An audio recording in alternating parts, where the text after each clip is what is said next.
너희 염려를 다 주께 맡기라. 이는 그가 너희를 돌보심이라. 근신하라, 깨어라. 너희 대적 마귀가 우는 사자같이 두루 다니며 삼킬 자를 찾나니 너희는 믿음을 굳건하게 하여 그를 대적하라. 이는 세상에 있는 너희 형제들도 동일한 고난을 당하는 줄을 알미라. 모든 은혜의 하나님 곧 그리스도 안에서 너희를 부르사 자기의 영원한 영광에 들어가게 하시니가 잠깐 고난을 당한 너희를 친히 온전하게 하시며 굳건하게 하시며 강하게 하시며 털을 견고하게 하시리라. 권능이 세세 무궁하도록 그에게 있을지어다. 아멘.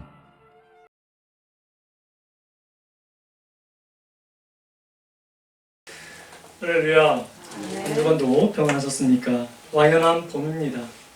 저희 집 근처에 가보면 서서울공원이라고 있습니다. 거기가 제가 출퇴근할 때마다 보는 그 공원인데 바싹 마른 이제 그런 나무만 가지만 보였다가 어느 순간 딱 보니까 잎사귀가 무럭게 주렁주렁 맺혀 있는 풍성하게 열려 있는 것을 보게 되었습니다. 완연한 봄입니다. 생명이 움트는 그런 계절이 되었습니다. 우리 영혼에도 하나님의 은혜가 충만하여서 우리 마음의 생기가 넘치는 이 한 달 되기를 간절히 소망합니다. 근데 안타깝게도 우리가 이렇게 뉴스를 보게 되고 상황을 보게 되면 참 많은 상처로 인해서 아픔으로 인해서 고통당하신 분들을 참 많이 보게 됩니다. 예기치 못한 여러 가지 일로 인해서 염려하고 근심하는 분들을 참 많이 보면서 오늘 우리 베드로전서가 참 우리에게 큰 은혜, 위로의 말씀이 되겠다라는 생각이 들었습니다.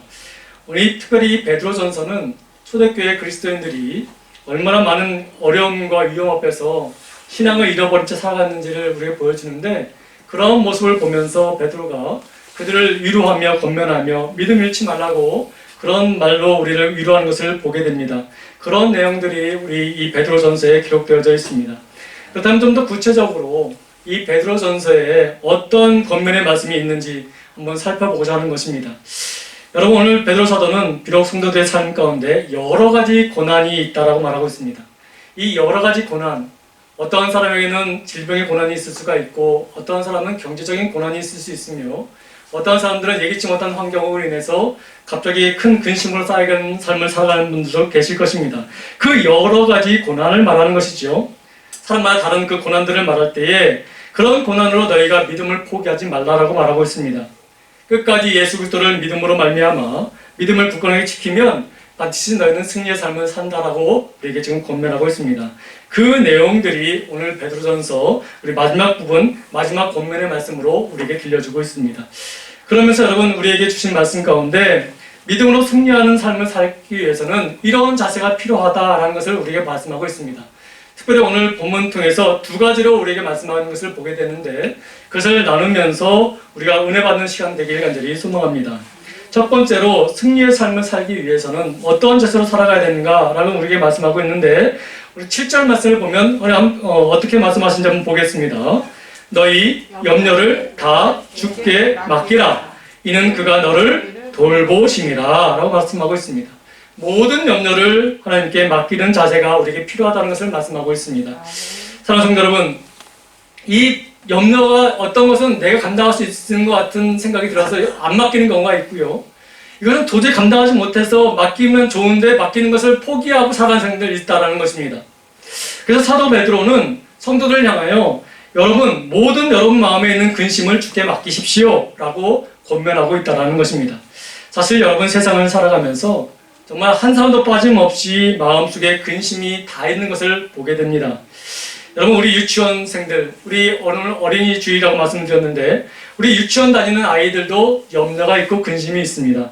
그 아이들과 얘기하면 참 귀엽지만 그 얘기를 들어보면 참 많은 염려를 가지고 있는 것을 보게 됩니다. 그래서 여러분, 우리가 젊은이들이 그러면 나이를 많이 먹고 삶의 모든 것을 은퇴하면 염려가 없겠지라고 생각하는 사람들도 있는데 우리 은퇴하신 분들을 이렇게 만나서 얘기하다 보면 그분들도 그분들 나름대로의 염려가 있음을 보게 되지요. 이것을 보면서 우리 중에 누구도 염려 없는 사람이 없음을 우리는 깨닫게 됩니다. 크든 작든 모두에게는 염려라는 것이 있고 근심을 하게 되는 상황을 살아가는 것을 보게 됩니다. 며칠 전에 저희 집사람이 그 아스트라제네카 백신을 맞았습니다. 왜 맞았냐면 만성 신부전 환자들도 함께 맞는 그런 그 제도가 되어져 있기 때문에 맞았는데 그 맞기 전에 상당히 염려했습니다. 집사람이 그 혈액의 그 백혈구, 절혈구, 혈소판이 굉장히 적습니다. 근데 이 아스트라제네카의 그 단점이 뭡니까? 사람들이 많이 염려하는 게 뭐죠? 혈전이 생기면 어떡하나? 또 여러 번 부작용이 생기면 어떡하나? 다른 많은 백신들도 있지만 특별히 아스트라제네카의 그 불신이 너무 강하기 때문에 많은 사람들이 거부하는 현상이 일어나고 있지 않습니까? 뉴스를 보니까 군인들이 2만 명이 아스트라제네카를 안 맞겠다고 거부하기도 하고 우리 경찰 인력과 우리 소방 인력 등 많은 사람들이 그것도 맞지 않겠다라고 거부하는 것을 볼 때에 상당히 많은 두려움도 염려도 있었습니다. 근데 믿음으로 맞고 정말 지난 한 주간 동안 정말 큰 심 속에 살았습니다. 근데 다행히 아직까지는 어떤 부정이 없어서 참 하나님께 감사함에 있는데 이처럼 여러분 우리 삶 가운데 예기치 못한 일과 또 우리가 어쩔 수 없이 염려하는 그런 모습이 참 많이 있습니다. 또 여러분들 나름대로 가정마다 또 삶 가운데 그런 염려가 있을 거라고 생각이 듭니다. 자, 제가 한번 여쭤볼게요. 여러분들은 지금 무슨 염려로 살아가고 있습니까? 여러분의 인생 가운데 무엇이 여러분을 지금 사로잡고 근심하게 만들고 있습니까? 여러분 성경에 보면 이 염려라는 단어를 이렇게 표현하는 것이에요. 마음이 여러 가지 조각으로 나누어진 상태를 염려한다라고 말하고 있습니다. 예를 한번 들어드릴까요? 우리 직장이나 우리 가게 같은 데에서 우리 일하는 도중에 불쑥 생각지도 않았던 것이 내 마음을 무너뜨릴 때가 있어요. 막 갈라지게 한다는 것이죠. 그래서 그 일로 인해서 내가 지금 해야 될 일들을 집중하지 못하는 그런 경험들을 우리가 많이 하게 됩니다. 아마 저뿐만 아니라 여러분들도 직장에서나 가게에서나 그런 경험인들이 있을 겁니다. 모처럼 또 우리 지인들과 만나서 식사를 하는데 식사를 하는 과정 속에 갑자기 불현듯 또 염려가 생기게 됩니다. 그래서 그 사람 앞에서 면대서 근심하는 모습을 볼 수 없으니까 겉으로는 웃고 있는데 속으로는 불안불안한 그런 걱정스러운 모습을 우리는 다 한 번쯤은 경험해 봤을 것입니다. 내 의지와 상관없이 불쑥불쑥 내 마음에서 튀어나와서 나를 괴롭히게 만드는 그 생각들이 바로 이 염려라는 것이에요. 염려는 그 자체로만 해도 어떤 긍정적인 것을 이룰 수가 없습니다. 항상 우리의 마음을 아프게 하고 삶을 지치게 만들며 또 우리의 육신과 우리의 영혼까지도 피폐하게 만드는 것이 이 염려라는 것이죠. 그래서 여러분 오늘날 여러분 우리가 예전에 우리 권사님들이나 우리 장로님들 세대 때는 참 지금 우리가 살고 있는 때보다 많이 어렵지 않았습니까? 근데 여러분 지금 우리 그분들의 자녀들이 이렇게 살아갈 때는 정말 그분들에 비해서 많은 풍족함을 누리고 있습니다. 우리가 풍족함을 누리면 염려는 사라질 줄 알았습니다. 근데 오늘날 그 염려는 더 큰 염려를 낳고 말았은 것을 우리는 알 수 있습니다. 제가 염려를 많이 가지고 있으면 육신과 영혼이 병든다고 말씀드렸습니다. 예전에는 그런 모든 상황 염려 속에서도 그것을 잘 헤쳐나갈 지혜가 있었습니다. 근데 오늘날 많은 정신적으로 육체적으로 병든 사람들을 참 많이 보고 있지 않습니까? 여러분 이 염려는 우리가 무엇을 많이 가졌다고 해서 사라지는 것이 아님을 우리는 알 수 있습니다. 특별히 여러분 이 염려는 어떤 부작용을 낳냐면 하나님을 신뢰하는 마음을 점점 잃어버리게 만든다는 것입니다. 그래서 여러분 이런 말이 있습니다. 염려의 크기가 하나님을 신뢰하는 크기와 반비례된다라는 말이 있습니다. 내 안에 염려가 크면 클수록 하나님을 신뢰하는 내용들이 점점 작아진다는 거예요. 반대로 내가 하나님을 점점 신뢰하는 마음이 더 커지게 되면 내 안에 염려가 점점 작아진다는 말씀으로 표현할 수가 있습니다. 우리 안에는 다 저울들이 하나 있습니다. 한쪽은 이런 것, 한쪽은 저런 것. 그런 저울들이 있는데 제가 여러분들께 얘기 한번 해보겠습니다. 여러분들이 가지고 있는 염려를 한쪽에다 놓으시고 또 여러분이 하나님을 신뢰하는 마음을 한쪽에다 또 놓으신 다음에 그 저울이 어느 쪽으로 기울는지 한번 살펴보시기 바랍니다. 아마 나름대로 다 그런 것을 한번 살펴볼 수가 있을 텐데 여러분 만약에 염려 쪽으로 거기 저울이 기울어진다면 우리가 지금 하나님을 온전히 신뢰하지 못한다는 것을 우리가 반증할 수가 있는 것이지요. 여러분들의 삶 가운데 지금 염려가 있을 거라고 생각이 드는데 그 염려로 인해서 여러분들의 믿음이 커져가고 계십니까? 아니면 점점 작아지고 계십니까? 여러분 제가 이 말씀을 왜 드리냐면 염려는 우리를 도와주는 것이 아니라는 것입니다. 염려는 우리를 살리는 것이 아니라 하나님이 주시는 그 평강과 그 믿음마저도 죽여버리는 일이라는 것을 우리에게 말씀하고 싶은 거지요. 사랑하는 성도 여러분, 염려를 그래서 베드로는 우리에게 말합니다. 주께 맡기라고. 제가 또 이 어린이 주일로 해서 제가 얘기를 하나 또 드려드리면 우리 유치원 다니는 아이가 있다고 생각하자고요. 한 5살 정도 되는 유치원 아이가 하루는 유치원 갔다 와서 부모님이 안 계시는 가운데 장난감을 놀다가 한숨을 푹 쉬고 창밖을 내다보면서 계속해서 고뇌하는 모습을 보이고 있다고 생각해 보시기 바랍니다. 그 모습을 부모님들이 와서 볼 때에 얼마나 그 황당한 모습을 보이지 않겠습니까? 그래서 아버지가 이 아이에게, 자기 아이에게 묻습니다. 혹시 너 유치원에서 무슨 일 있었니? 라고 물었을 때에 이 아이가 창밖을 보면서 한숨을 쉬면서 아버지에게 이렇게 대답한다면 여러분들 기분이 어떤지 한번 생각해 보시기 바랍니다. 아버지, 아버지라면 너무 크죠? 아빠, 코로나로 인해서 우리 유치원 등록금이 5% 오른데 또 유치원 급식비도 3,000원이 오른데 어떻게 해야 되면 좋을까? 어떻게 하면 좋을까? 염려가 너무 커! 라고 말한다면 그 얘기를 들은 아버지의 심정은 어땠을까요? 얘가 지금 아빠를 못 믿나? 아빠의 능력을 못 믿나? 이런 생각이 들지 않겠습니까? 또 이 아이가 또 이렇게 말합니다. 작년에 입었던 옷이 지금 안 맞아. 옷을 사야 되는데 이것을 어떻게 사야 될지 걱정이 돼. 라고 말하면 엄마의 심정은 어떨까요? 참 귀엽기도 하겠지만 좀 황당하기도 하겠지 않겠습니까? 여러분, 관점을 바꿔보자고요. 우리가 하나님 앞에서 이 어린 유치원 아이처럼 이럴 때가 참 많이 있다는 것입니다. 하나님은 우리의 아버지 되시지 않습니까? 하나님은 우리 아버지가 되시고 아버지의 의미가 무엇일까요? 어머니의 의미가 무엇일까요? 가정을 돌볼 수 있고 책임져 주는 거 아니겠습니까? 또 자녀들을 기르고 양육하는 그 의무가 부모님께 있지 않습니까? 근데 아버지와 어머니의 그 능력을 다 믿지 못하고 이 어린 아이가 그것을 의심하면서 그 염려를 자기가 짊어지고 간다면 능력은 있지만 그 부모님의 마음에는 어떤 마음이 들까요? 참 착잡한 마음이 들 거예요. 우리가 이런 모습으로 살아간다는 것이지요. 우리가 하나님을 믿지 못하고 내 염려를 내가 짊어진 것처럼 내가 해결해야 되는 것처럼 생각할 때가 참 많다는 것입니다. 그래서 하나님께서는 우리에게 말씀하시지요. 누구누구 성도야, 너 지금 왜 그렇게 한숨 쉬고 살아가고 있니? 그 성도가 이렇게 말하겠지요. 요즘 먹고 사는 게 너무 힘들어요. 한숨밖에 안 나오네요.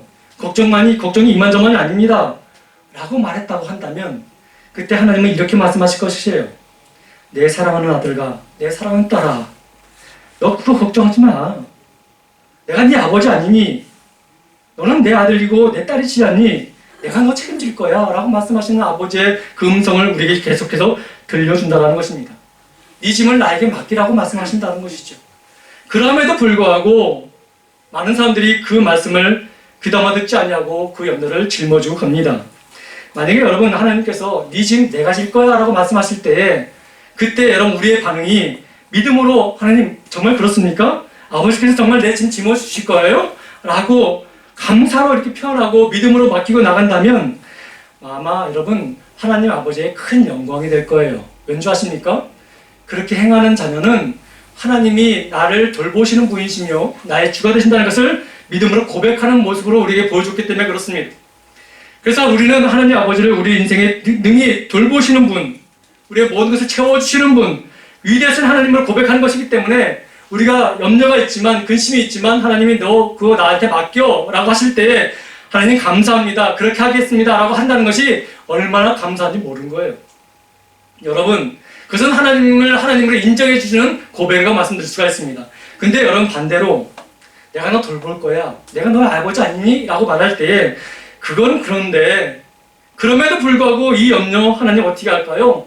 나 이거 힘들어요 하면서 계속해서 근심 속에 살아간다면 하나님이 얼마나 섭섭하실까요? 얼마나 많은 고백을 우리가 했습니까? 하나님이 나의 주가 되십니다. 하나님은 나의 모든 것입니다. 나의 아버지가 되십니다. 우리가 얼마나 많은 고민과 고백과 그런 그 찬양을 드렸습니까? 근데 내 염려가 오고 근심이 오면 그것을 내 것이냐, 하나님은 그것을 해결할 수 있는 능력이 없는 것이냐, 우리가 하나님을 신뢰하지 못할 때가 얼마나 많이 있습니까? 그래서 여러분, 우리 사도 베드로는 우리 성도들에게 이렇게 말하고 있습니다. 당신들이 지금 고난을 당하고 있다고 한들 여러분 그 고난을 여러분들이 다 해결할 수 없지 않습니까? 그 고난을 주님께 맡기십시오 라고 지금 권면하고 있다는 것입니다. 그 권면은 그때 당시 초대교회 성도들에게만 하는 것이 아니라 오늘을 살아가는 우리들에게도 하시는 말씀임을 여러분들 믿으시기 바랍니다. 사람이 이 세상에 살면서 가장 흔하게 걱정하는 기본적인 그 고민이 뭘까요? 아마 의식주라고 말씀드릴 수가 있을 거예요. 제가 여러분 그 여러 가지 권면 가운데 제가 말씀을 여러분들에게 드리기 위해서 한 부분을 제가 지금 임의로 뽑은 거예요. 기본적으로 우리 의식주가 굉장히 우리의 삶 가운데 큰 고민과 염려가 되지요. 근데 여러분 이 고민과 염려가 얼마나 우리가 컸는지 주님도 이 부분에 대해서 우리에게 말씀하신 적이 있어요. 여러분 마태복음 6장 25절에서 34절까지 나왔을 좀 긴데 우리 함께 보겠습니다. 우리가 이 세상을 살면서 이러한 문제들로 인해서 걱정하고 있을 때 주님께서도 이 많은 분량을 할애하면서까지도 이 부분에 대해서 우리에게 말씀하신 부분이에요. 한번 우리 함께 천천히 한번 읽어보도록 하겠습니다. 함께 읽습니다. 그러므로 내가 너희에게 이르노니 목숨을 위하여 무엇을 먹을까? 무엇을 마실까? 몸을 위하여 무엇을 입을까? 염려하지 말라. 목숨이 음식보다 중하지 아니하며 몸이 의복보다 중하지 아니하냐. 공중의 새를 보라. 심지도 않고 거두지도 않고 창고에 모아들이지도 아니하되 너희 하늘 아버지께서 기르시나니 너희는 이것들보다 귀하지 아니하냐. 너희 중에 누가 염려함으로 그 키를 한 자라도 더할 수 있겠느냐. 또 너희가 어찌 의복을 위하여 염려하느냐. 들의 백합화가 수고도 아니하고 들쌈도 아니하느니라. 그러나 내가 너희에게 말하노니 솔로몬의 입은 모든 영광으로도 입꽃 하나만 갖지 아니하였느니라. 오늘 있다가 내일 아궁이에 던져지는 들풀도 하나님이 이렇게 입히시거든 하물며 너희일까 보냐. 믿음이 작은 자들아. 그러므로 염려하여 이르기를 무엇을 먹을까, 무엇을 마실까, 무엇을 입을까 하지 말라. 이는 다 이방인들이 구하는 것이라. 너희 하늘 아버지께서 이 모든 것이 너희에게 있어야 할 줄을 아시느니라. 그런즉 너희는 먼저 그의 나라와 그의 의를 구하라. 그리하면 이 모든 것을 너희에게 더하시리라. 그러므로 내일 일을 위하여 염려하지 말라. 내일 일은 내일 염려할 것이요 한날 괴로움은 그날에 족하니라. 아멘. 여러분, 하나님을 믿지 못하는 사람들, 그 사람들은 의식주의 기본적인 생명에 관련된 기본적인 문제 놓고 굉장히 고민하는 것을 보게 됩니다. 또 생활에 여러 가지 관련된 문제로 인해서 나 도와줄 사람 아무도 없다라는 생각처럼 혼자 모든 것을 책임지고 짊어지고 가는 사람들을 보게 됩니다. 그러면서 염려 속에 쌓이는 것을 보게 됩니다. 근데 여러분 오늘 예수님이 하신 말씀 한번 다시 한번 더 보실까요? 여러분 참 여기서 우리가 발견할 수 있는 부분이 뭐냐면 이것입니다. 뭐 많은 것을 발견할 수 있지만 예수님이 말씀하실 때 풀이라든가 이런 미물에 관련된 것을 먹이시고 입히신다는 것을 볼 때는 하나님이라고만 쓰셨습니다. 근데 우리를 향한 말씀을 하실 때는 너희 하늘에 계신 아버지라고 말씀하셨습니다. 무슨 의미냐면 하나님은 그냥 신으로만 존재하신 분이 아니라는 거예요. 하나님은 우리 아버지가 되신다는 거예요. 하나님은 나를 돌보실 책임이 있다는 것을 당신이 아신다는 것입니다. 그러니까 너희가 그런 거 염려하지 말라는 거예요. 내가 이미 다 너희를 먹일 것이고 입히실 것이고 다 채워줄 건데 왜 네가 그것을 가지고 염려하라고 말씀하시고 계시는 것이죠. 생활의 문제도 마찬가지인 것입니다. 여러분 이 문제가 얼마나 큰 문제였냐면 예수님께서 죽은 자를 살리실 때도 이만큼의 분량으로 말씀하신 적이 없어요. 또 병자들을 고치시거나 어떤 기적과 표적을 나타내실 때도 이만큼을 할애해서 말씀하신 적이 없어요. 근데 여러분 이렇게 긴 또 이렇게 분량이 큰 이 내용을 우리에게 주신 이유가 무엇입니까? 인생들은 다 이것을 갖고 고민한다는 것입니다. 근데 고민은 하는데 방법을 알면서도 행하지 않는다라고 말하는 것이에요. 그래서 하나님 아버지의 마음, 내 아버지의 마음, 여러분의 아버지의 마음을 이렇다라는 것을 말씀해 주시면서 그 하나님을 신뢰하라고 말씀하고 있는 거예요. 예수님께서는 주의 자녀들을 고아처럼 내버려 주신 하나님이 아니라는 것을 우리에게 말씀하고 있습니다. 그러면서 우리에게 뭐라고 말씀하십니까? 하나님이 너의 아버지라는 것을 말씀하고 있는 거예요. 아버지가 자녀를 버리는 일이 이 땅에 지금 많이 일어나고 있지만 우리 하나님은 그런 하나님이 아니세요. 우리 하나님은 당신이 택하신 자녀들은 반드시 지키시고 인도하시고 먹이시고 살리시고 인도하시는 분이심을 우리에게 분명히 말씀하고 있다는 것입니다. 여러분 그 하나님을 믿으시기 바랍니다. 그 하나님을 신뢰하시기 바랍니다. 여러분이 가지고 있는 문제와 염려로 하나님을 신뢰하는 것을 점점 제한시키지 마시고, 그러함에도 불구하고 하나님 나를 인도하신다, 나를 돌보신다라는 그 믿음으로 나아가시기 바랍니다. 그러면 여러분, 하나님이 여러분을 돌보신다는 것을 여러분들은 경험하게 될 것입니다. 여러분, 예수님은 우리에게 말씀하셨습니다. 하나님의 일하심을 믿고 보고 그를 따르라고. 여러분 10절 말씀, 오늘 본문 10절 말씀 한번 볼까요? 한번 보겠습니다. 모든 은혜의 하나님 곧 그리스도 안에서 너희를 부르사 자기의 영원한 영광에 들어가게 하신 이가 잠깐 고난을 당한 너희를 친히 온전하게 하시며 굳건하게 하시며 강하게 하시며 털을 견고하게 하시리라. 아멘. 하나님은 직접적으로 우리를 이렇게 채워주시는 분들 뗄 때도 있지만, 때로는 사람을 통해서, 환경을 통해서, 상황을 통해서 모든 것을 채워주시는 분이실 때도 많이 있다는 것을 우리에게 보여주고 있습니다. 여러분 오늘 10절 말씀 보세요. 모든 은혜의 하나님이라고 말씀하십니다. 여러분, 내가 예배 드릴 때만 은혜의 하나님이 아니에요. 내가 기도하고 찬양하고 내가 무엇을 드릴 때만 하나님이 우리에게 주신 은혜의 하나님이 아니라, 내가 고난을 당할 때, 내가 슬픔을 당할 때, 내가 아픔을 겪고 있을 때, 내가 예기치 못한 일로 인하여 시험받을 수밖에 없는 상황에 처해 있을 때도 하나님은 우리에게 은혜를 베푸시는 분이라고 우리에게 말씀하고 있습니다. 사랑하는 성도 여러분, 그래서 베드로 사도는 고난 가운데 있고 위로가 필요한 그들에게 오늘 이렇게 말씀하고 있습니다. 당신의 모든 염려를 주께 맡기십시오. 여러분, 여기서 맡긴다라는 이 말의 표현은 위를 향하여 던지라라는 뜻이에요. 여러분, 모든 염려는 우리가 해결할 것이 아무것도 없습니다. 어느 통계에서 보니까 우리가 가지고 있는 염려를 100% 속에서 내가 염려할 수밖에 없는 것은 단 2%밖에 안 된다는 거예요. 나머지는 염려 안 해도 될 것들을 우리가 염려하고 산다는 것이죠. 근데 여러분, 주님은 2%는 네가 하고 나머지는 나한테 맡기라, 이런 하신 것이 아니라 모든 것을 당신께 맡기라고 말씀하십니다. 그것은 다른 말로 말씀드리면 하나님을 신뢰하라는 거예요. 사랑하는 성도 여러분, 하나님께서 책임지시는 그 인생이 되기를 간절히 소망합니다. 그러기 위해서는 우리는 맡기셔야 돼요. 여러분의 모든 것을 주께 맡기셔야 됩니다. 그렇다면 여러분, 여기서 우리의 염려를 어떻게 위로 던질 수 있을까요? 제가 아까 아침에 맡긴다는 편을 위로 던진다고 말씀드리지 않았습니까? 그러면 우리의 염려, 내 안에 있는 염려를 어떻게 위로 던질 수 있을까요?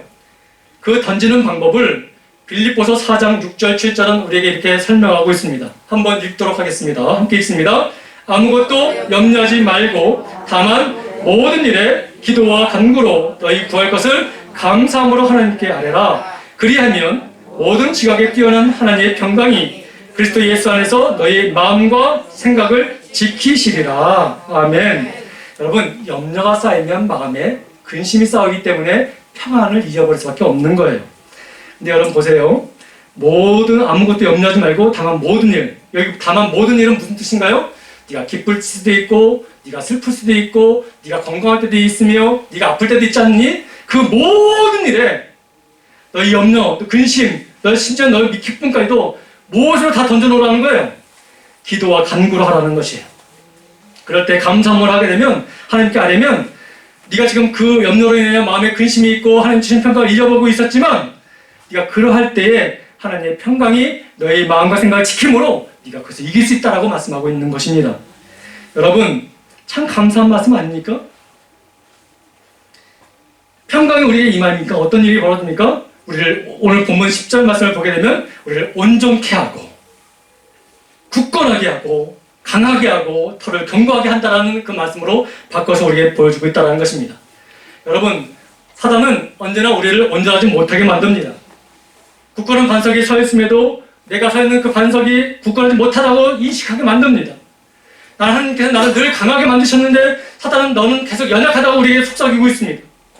하나님은 우리의 털을 견고하게 하셨는데 사단은 계속해서 너희가 서 있는 터는 견고하지 못하다고 우리를 미혹합니다. 여러분, 그 말은 사단의 거짓말입니다. 우리가 기도하면, 하나님께 맡기면 우리는 하나님을 통해서 우리는 온전하게 될 수 있습니다. 여러분, 그 거짓말에 속지 마십시오. 여러분, 오늘 본문 7절 말씀 한번 다시 한번 돌아보시기 바랍니다. 너희 염려를 다 주께 맡기라. 이는 그가 너를 돌보심이라. 여러분, 우리가 염려를 맡길 수 있는 그 이유가 무엇입니까? 하나님이 우리를 돌보시고 있다는 거예요.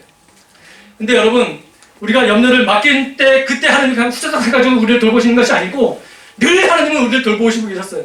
근데 사단은 그 염려를 더 크게 보게 만들면 말미암아 하나님이 지금 나를 돌보시는 것을 못 느끼게 만드는 거예요. 근데 너희가 그런 때에 하나님께 뭐든 맡기면 지금도 내가 울고 있을 때도, 내가 근심하고 있을 때도, 내가 아파할 때도 하나님이 지금도 나를 돌보고 계시다는 것을 너희가 알게 될 거라는 것을 말씀하고 있는 거예요. 그러니까 여러분, 우리가 얼마나 위로가 됩니까? 여러분, 신앙생활을 하고 있지만 하나님이 자신의 삶에 별 관심이 없다고 생각하는 그리스도인들이 참 의외로 많습니다. 여러분, 그러나 이것은 사단의 거짓말이에요. 사단은 계속 우리에게 말합니다. 너 예배한다고 뭐 달라질 거 있어? 너 하나님께 기도한다고 해서 뭐 문제 사라졌어? 아니잖아! 하면서 자꾸 우리를 염려 쪽으로 이끌어 만들고 있어요. 근데 여러분, 성경은 뭐라고 말합니까? 아니야. 사단의 말에 속지 마. 하나님 너를 지금도 돌보시고 계신단다. 여러분, 이 말씀을 다시 다른 말로 말씀드리면 하나님은 끊임없이 너에게 관심이 있다는 것을 말씀하고 있는 거예요. 네가 우는 것 내가 외면한 적이 없었고, 네가 괴로워하고 아파하는 것 내가 너를 가리운 적이 없었다라고 말씀하시는 하나님을 우리에게 보여주고 있습니다. 성경은 우리에게 말하고 있습니다. 근데 사단은 계속해서 우리에게 말합니다. 하나님 너 관심 없어. 목사님에게만 관심이 있고 장로님에게만 관심이 있고 큰 교회만 관심이 있지 너 같은 평신도에게 관심 없어 라고 사단은 계속해서 우리 교회 성도들을 미혹하고 유혹하고 있다는 것이. 근데 여러분, 그것은 거짓말입니다. 하나님은 모든 자를 관심 있게 보시고 하나님 택한 백성들에게 하나님은 능히 아버지로서의 역할을 다 감당하고 계심을 우리에게 말씀하고 있다는 것입니다. 그렇기 때문에 여러분, 사도 베드로는 우리에게 말합니다. 당신들이 염려가 있다 한들 그 염려로 여러분을 다 회복시킬 수 없으니까 여러분 그 염려를 다 주께 맡기십시오. 맡기면 여러분이 어떤 상황이 있든지 간에 하나님이 여러분을 돌보고 계신 것을 여러분 경험하게 될 것입니다. 사탄의 말에 속지 마십시오 라고 이렇게 권면하고 있는 거예요. 여러분, 누구나 살다 보면 힘든 순간 있지요. 왜 없겠습니까? 그때 어떤 사람은 이렇게 생각할 거예요. 아, 힘든 순간이 오니까 에이 하나님도 아닌가 보다 라고 포기한 사람들이 있는데 절대로 그렇지 않습니다. 어떠한 사람들은 인생이 자기 뜻대로 풀지 않는다고 하나님이 나와 상관없다고 생각하는 사람들이 있습니다. 그러나 절대로 그렇지 않습니다. 예기치 못한 일로 인해서 가슴이 무너지고 상황이 무너지고 가정이 무너지고 경제가 무너지고 건강이 무너지는 것을 보면서 에이 하나님이 나를 사랑하지 않는가 보다 생각하면 안 된다는 거예요. 사단은 계속해서 그렇게 우리를 주장하고 있고 우리를 미혹하고 있는데 성경은 그럼에도 불구하고 우리에게 말씀하십니다. 그럼에도 불구하고 하나님은 너를 사랑한다고, 너를 지키고 있다고 말하고 있는 것이에요. 여러분, 잠시 풀리지 않는다, 또 예기치 못한 일에 고난을 당한다, 힘든 순간이 온다, 이 말을 10절에는 뭐라고 표현하고 있습니까? 잠깐 고난을 당하는 너희들이라고 표현하고 있는 거예요. 여러분, 그러나 그렇다고 하나님이 우리를 미워한다? 천만의 말씀이에요. 하나님이 나를 버렸다? 천만의 말씀이에요. 하나님은 끝까지 우리를 돌보고 계시고 있음을 우리에게 말씀하고 있습니다. 그러니까 여러분, 베드로 사도는 권면하면서 이렇게 우리에게 말씀하고 있는 거예요. 사단의 속임에 빠지지 말라고. 너의 마음에 울려 퍼지는 거짓된 말씀에 현혹되지 말라고. 하나님은 지금도 너를 사랑하시며 지금도 너를 돌보시며 지금도 너를 위하여 기도하며 일하고 계시다고 라고 우리에게 지금 말씀하고 있는 것입니다. 여러분, 아브라함을 아시지요? 아브라함이 어떤 사람이었습니까? 갈 길을 알지 못한 가운데서 하나님의 말씀을 붙잡고 왔지 않았습니까? 가나안 땅까지. 근데 여러분, 그렇게 왔으면 풍성하게 어떤 열매도 많이 맺혀져 있고 풍성한 오곡백과가 널려져 있어야 되는데 그 땅에 무엇이었습니까?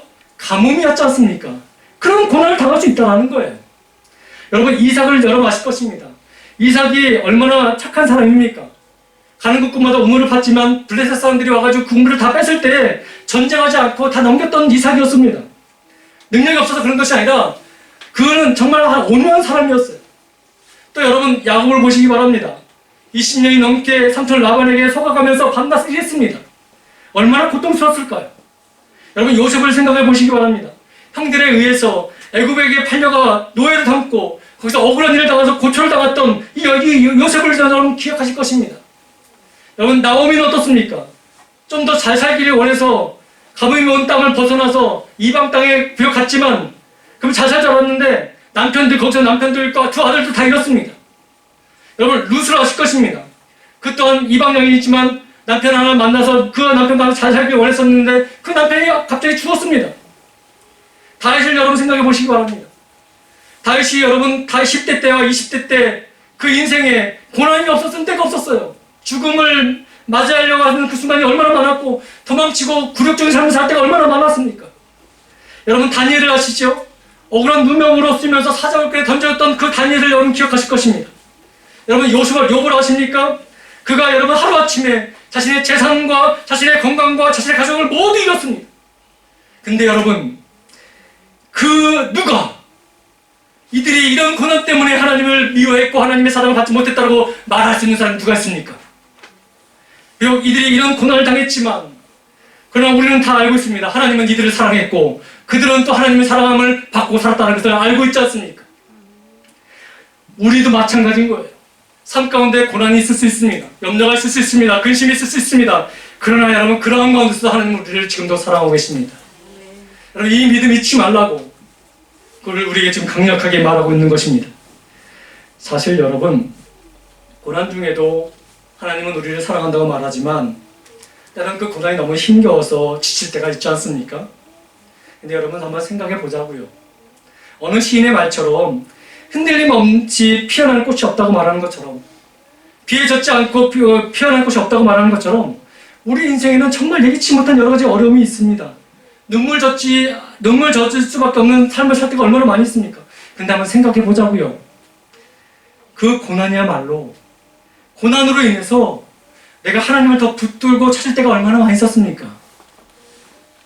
이 삶의 고난이야말로 교만했던 우리를 겸손하게 만들었던 때가 얼마나 많이 있었습니까? 세상으로 쫓아 살았던 우리의 마음이 그 고난으로 말미암아 하나님만 다시 붙들고 살아갈 수 있도록 우리를 성숙하게 만들었던 그런 도구가 된 적이 얼마나 많이 있습니까? 그래서 여러분 고난은 다 우리에게 나쁜 것만이 아니라 때로는 그 고난이 나를 성숙하게 만들고 나를 더 성장하게 만든다는 것을 우리에게 보여주고 있습니다. 그래도 여러분 고난은 힘든 거예요. 그래서 우리에게 말씀하시지 않습니까? 그 고난을 네가 지지 말고 하나님께 맡기라고요. 사단에게 속지 말라고요. 내가 지금 고난을 당할 때 하나님이 나 미워하신가 보다. 하나님이 나의 말 안 들어주시는가 보다. 하나님이 내 소원을 잊어버리 하나 보다. 이렇게 생각하지 마시란 말이에요. 사단은 계속해서 우리에게 그렇게 속임수를 쓰고 우리를 무너뜨리게 만듭니다. 사단의 진정 목적이 무엇인 줄 아십니까? 여러분 우리가 하나님을 향하는 그 예배 자리를 잊어버리게 만드는 거예요. 염려로 인해서. 현실만 바라보게 하는 거예요. 하나님을 믿는다 하면서도 현실만 바라보게 하면서 그 현실의 자리가 너무 크니까 두려우니까 하나님의 자리를 도망치게 만들고 하나님을 신뢰하지 못하게 만들면서 하나님과 멀어지게 만드는 것이 사단의 목적이에요. 그러면 누가 제일 마음이 아플까요? 우리가 아플까요? 하나님이 아플까요? 하나님이 아프잖아요. 그것이 사탄이 노리는 노림수예요. 그렇기 때문에 여러분 하나님을 믿는 하나님의 백성들은 이 사탄의 목적과 사탄의 그 속임수에 놀아나면 안 되는 것이에요. 그래서 여러분 사도 베드로는 우리에게 말하고 있습니다. 그가 너희를 돌보신다. 그를 신뢰하라. 하나님 지금도 여러분의 관심을 가지고 있고 여러분을 도울 것이며 여러분을 인도할 것이라고. 하나님은 여러분을 버린 적이 없다라고 말하고 있습니다. 여러분 잠시 고난을 당한다고 해서 하나님의 앞에 믿음을 버리는 일이 없기를 바랍니다. 여러분 그래서 다윗은 이렇게 고백합니다. 우리 평생에 주의 선하심과 인자하심이 우리를 따를 것이다. 평생에 이 말을 다시 말씀드리면 하나님은 내 평생 어느 순간이라도 나를 돌보시다라는 고백을 하고 있다는 것입니다. 여러분 이 다윗의 고백이 다윗의 고백으로 끝나면 안 되는 것이죠. 우리가 수십 년 우리가 하나님을 알고 믿어왔고 그 말씀대로 배워왔고 나갔다면 우리 또한 이런 고백과 이런 삶으로 살아가야 되지 않겠습니까? 하나님은 저와 여러분들을 사랑하십니다. 입술로만 사랑하는 것이 아니라 그의 모든 것으로 우리를 사랑하신다고 우리에게 말씀하시고 그 사랑을 우리에게 표현해 주셨습니다. 그렇다면 여러분 우리는 믿어야 되는 거예요. 그리고 고백하면서 우리의 모든 문제가 속 있다면 그것을 주께 맡기면서 나가는 그런 믿음의 고백이 있으기를 소망합니다. 그러면 여러분 승리의 삶을 살게 될 것입니다. 두 번째로 한 가지만 더 말씀을 드리면 우리가 승리를 위한 삶을 자세가 필요한 것 중에 하나가 또 무엇이냐면 이것입니다. 여러분 우리 8절 9절 함께 읽겠습니다. 여러분 그래서 발견해 보시기 바랍니다. 무엇인지 함께 읽습니다. 근신하라 깨어라 너희 대적 마귀가 우는 사자같이 두루다니며 삼킬 자를 찾나니 너희는 믿음을 굳건하게 하여 그를 대적하라. 이는 세상에 있는 너희 형제들도 동일한 고난을 당하는 줄을 알미라. 아멘. 뭡니까? 근신하고 깨어있으라는 거예요. 여러분, 이 근신하라는 것은 그래서 무슨 말입니까? 정신을 바짝 차리라라는 뜻이에요. 깨어있으라는, 깨어라는 말은 여러분 굳이 설명 안 해도 아실 것입니다. 그래서 여러분 이 8절, 오해하시는 분들이 계셔서 말씀을 다시 한번 드리면, 그럼 잠자지 말고 있으면 되겠네. 불면증 환자가 되면 좋겠네. 이렇게 생각하시는 분들이 있어요. 정말 있어요, 여러분. 그런 뜻이 아니에요. 무슨 말씀이냐면, 영적인 경각심을 가지고 매 순간 하나님의 말씀을 붙잡고 그 말씀대로 살아가는 거예요. 그분을 신뢰하며 살라라고 말씀하시는 것이지요. 사도 베드로는 대적 마귀가 굶주린 사자처럼 상기자를 찾고 다니고 있으니까 너희가 그 정신 바짝 차리고 깨어있으라고 말씀하고 있는 거예요. 영적으로 깨어있으라고. 참 이 말씀을 전하면서 이 부분을 내가 어떻게 예화로 우리 성도들에게 잘 말씀을 전할까 고민하던 찰나에 여러분 정말 하나님 은혜인 거예요. 지난주에 중국 해룡 장성 미산시에 호랑이가 나타났네요. 여러분 그 영상 보셨어요? 그래서 그 호랑이가 마을에 농부한 사람을 덮치기도 했고요. 어슬렁어슬렁 다니기도 했어요. 그리고 빨리 도망가면 좋겠는데 그 마을 그 집과 집 사이에서 또 쭈그려 앉으면서 으앙으앙하고 있었던 그 호랑이를 정말 영상으로 우리에게 보여줬어요. 여러분 그때에 여러분이 만약에 여러분 집 옆에 호랑이가 으앙하고 있다면 여러분 잠이 오겠어요? 아마 잠 못 잘 거예요. 혹시라도 어느 틈으로 이 호랑이가 들어와서 우리를 해칠까봐 얼마나 두려움이 있겠습니까? 그런 영상이 있어서 그런 눈치를 보시는데 찾아보세요. 있어요. 근데 여러분 누가 호랑이 옆에서 울고 있는데 잠잘 수 있는 사람이 누가 있습니까?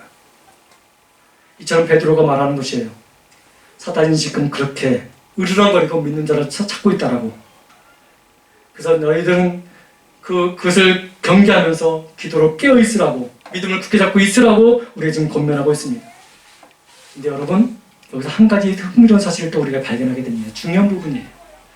베드로가 이렇게 지금 이 깨어있으라는 이 말을 권면할 수 있었던 것은 그가 예전에 경험이 있었기 때문에 그런 거예요.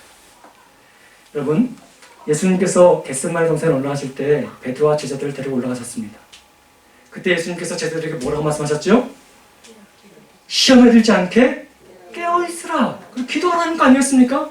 근데 그들이 그 권면을 제대로 듣지 않았어요. 다 잤지요. 그 결과 어떤 일이 나타났습니까? 베드로가 예수님을 부인하는 결과가 나타나지 않습니까? 닭이 울기 전에 세 번 네가 날 부인한다는 그 말씀이 이루어집니다. 제자들은 다 주님, 다른 사람들이 주님을 떠난다 해도 우리는 떠나지 않겠습니다라는 제자들의 그 고백들이 있었지 않았습니까? 근데 다 떠났어요. 그 베드로가 가지고 있는 실패의 기억이 베드로가 가지고 있었던 거예요. 근데 성령 충만해지고 말씀의 은혜 가운데 국면의 그게 능력을 받다 보니까 그 실패의 기억을 가지고 있는 베드로가 이제는 그 고난 가운데 있는 그 성도들 향해 이렇게 맺히는 것이죠. 여러분 깨어 있어야 됩니다. 안 그러면 저희 과거처럼 실패할 수밖에 없을 것입니다. 라고 권면하고 있는 거예요. 이것은 실질적인 권면인 거예요. 제가 예수님이 직접 저에게도 권면했지만 제가 그 권면을 제대로 듣지 못했습니다. 그걸 결과 저는 예수님을 부인했던 사람이었습니다. 근데 여러분 지금 사단이 지금도 여러분들 그렇게 미혹하고 있는데 여러분 깨어 있어야 됩니다. 그리고 믿음을 굳건히 붙잡고 있어야 됩니다. 그 믿음을 붙잡고 있으면 여러분을 모함하고 여러분을 대적하는 그 사단의 세력은 능히 물러갈 것입니다. 라고 지금 실질적인 간증의 체험을 가지고 지금 베드로가 고백하고 있는 거예요. 여러분 분명 마귀는 백두산 호랑이처럼 우리 힘으로는 도저히 이길 수 없습니다. 그러나 사도 베드로는 9절 말씀에 이렇게 말하고 있습니다. 너희는 믿음을 굳건하게 하여 그를 대적하라 권면하고 있습니다. 우리의 믿음이 굳건하면 마귀가 능히 우리를 덤비지 못할 것이고 우리를 피할 거라는 것을 우리에게 분명히 말씀하고 있는 것입니다. 여러분 야고보서 4장 7절 말씀이 우리에게 주시는 의미가 굉장히 큽니다. 한번 볼까요? 한번 야고보서 4장 7절 말씀 보겠습니다. 함께 읽습니다. 그런즉 너희는 하나님께 복종할지어다 마귀를 대적하라 그리하면 너희를 어떻게 한다고요? 피하리라. 아멘. 여러분 믿음을 굳건하게 한다는 이것은 단순히 하나님 잘 믿어야지 이런 거기 주입식 암기식 그런 결단을 말하는 것이 아니에요. 성경에서 말하는 이 믿음은 하나님과 나와의 관계를 말하는 거예요. 관계. 예수 그리스도 안에서 하나님과 친밀한 관계를 누리는 성도의 삶이 마귀를 능히 대적할 수 있다는 거예요. 평소에는 하나님 없는 것처럼 살면서 갑자기 어려운 일이 닥칠 때 그제서 하나님을 하는 그런 관계가 말하는 것이 아니라 평소에도 하나님과 늘 같이 하며 하나님 말씀대로 살아가려고 노력하며 힘쓸 때에 그런 믿음을 보일 때에 마귀는 우리를 대적하지 못한다는 것을 말하고 있는 것이죠. 그래서 여러분 야고보서 4장 7절 말씀은 바로 이런 의미예요. 너희가 하나님께 복종하라. 이 말은 무슨 말입니까? 하나님 앞에 모든 것을 맡기라는 뜻을 우리에게 보여주고 있는 거예요. 그리하면 어떻게 된다고요? 그가 너를 돌볼 것이고 그가 너를 돌봄으로 사단은 너를 대적하지 못할 것이다 라는 말씀으로 이어지게 되는 것이죠. 사랑하는 성도 여러분, 우리가 예수 그리스도 안에서 하나님과 친밀한 관계를 맺으며 살아갈 때에 마귀는 우리를 넘어뜨리지 못하는 것입니다. 그러니까 여러분 하나님과의 관계를 쌓아 나가십시오. 신뢰하십시오. 신뢰는 하루아침에 이루어지는 것이 아닙니다. 끊임없이 하나님을 인정하셔야 됩니다. 여러분 백두산 호랑이 얼마나 무섭습니까? 그것을 재봤더니 3m나 된대요. 그걸 호랑이가, 그 마을에 나타난 호랑이가. 동네 사람들이 그 호랑이가 나타났다는 그 소식을 듣고 10시간 동안 집안에서 꼼짝 못하고 이러고 있었대요. 근데 동네 사람들이 이 소식을 들었습니다. 마을에 마취총이 도착했다라는 말을 들었습니다. 그러니까 3, 3, 5 나오기 시작합니다. 그리고 마취총으로 인해서 그 호랑이가 잡히게 됩니다. 질질 끌려가는 모습을 보면서 마을 모든 사람이 나와서 팔짱을 끼고 이렇게 했다는 것이죠. 그 영상은 다 나왔어요. 뉴스 시간에. 여러분 이 3m 그리고 몸무게가 250kg. 근데 여러분 그 호랑이를 쓰러뜨리는 것이 마취총. 그 총알 그 주사기 그 길이가 10cm. 여러분 삶의 커다란 고난 앞에서 우리가 기도한다는 것 무력해 보일 수 있습니다. 그러나 결국 그 조그맣게 보이는 기도가 지체만보다 더 큰, 파도보다 더 큰 우리를 늘 힘들게 만든 그 고난을 이길 수 있는 하나님의 능력과 하나님의 은혜가 된다는 거예요. 그러니까 여러분 기도를 포기하지 마십시오. 하나님은 믿음으로 살아가는 자들이 고난을 이길 수 있도록 우리에게 은혜를 준 것 가운데 무엇이 있냐면 기도라는 것입니다. 여러분 믿음을 잃지 말고 기도로 승리하십시오.